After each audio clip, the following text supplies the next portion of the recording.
ខ្ញុំចង់សុំថែបនតបើមិនស្មងសយល់គួរដោះលែងនាងទៅមិនខ្វល់អារម្មណ៍បងបែបណាឲ្យខ្ញុំលះបងនាងគឺគ្មានផ្លូវនាងស្រឡាញ់ខ្ញុំខ្លាំងហើយអីលើបងទេជានាងត្រូវដើរចេញបងប្អូនល្អស្លាប់រស់រួមគ្នាតែនាងជាមនុស្សខ្ញុំស្រឡាញ់ទោះយ៉ាងណាក៏មិនអាចប្រកល់នាងឲ្យទៅបងវិញមិនបានទេសុំទោសគ្មានចេតនាលោកខ្លាំងដល់ដើមយកសង្សារបងទេក៏ព្រោះតែបងមិនអាចបានថែ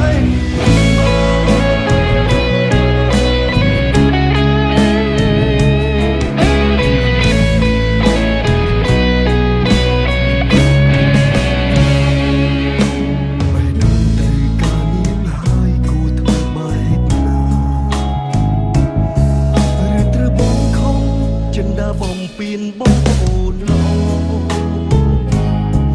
ណាមួយមិនចង់ឃើញនាងយំទើបខ្ញុំចង់សុំថែបនតបើមិនស្មងសយល់គួរដោះលែងនាងទៅមិនខ្វល់អារម្មណ៍បងបែបណា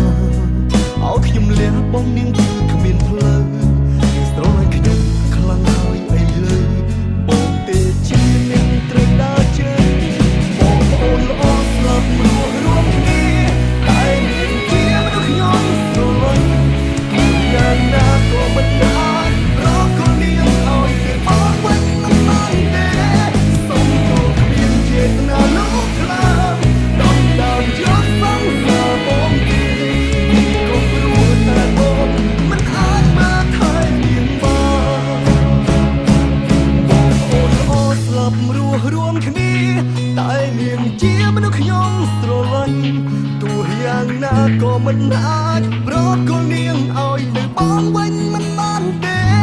សុំទោសគ្មានចេតនាលោកខ្លាំងដល់ដើមយកសង្សារបងទេនេះក៏ព្រោះតែបងមិនអាចមកថែនាងបានបងប្អូនល្អស្លាប់រស់រួមគ្នា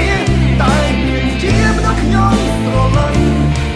យ៉ាងណាក៏មិនអាចប្រកល់នាងឲ្យទៅបងវិញមិនបានទេ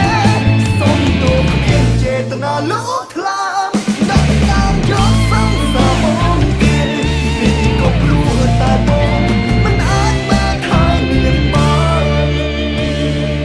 នេះក៏ព្រោះតែបងមិនអាចមកថែនាង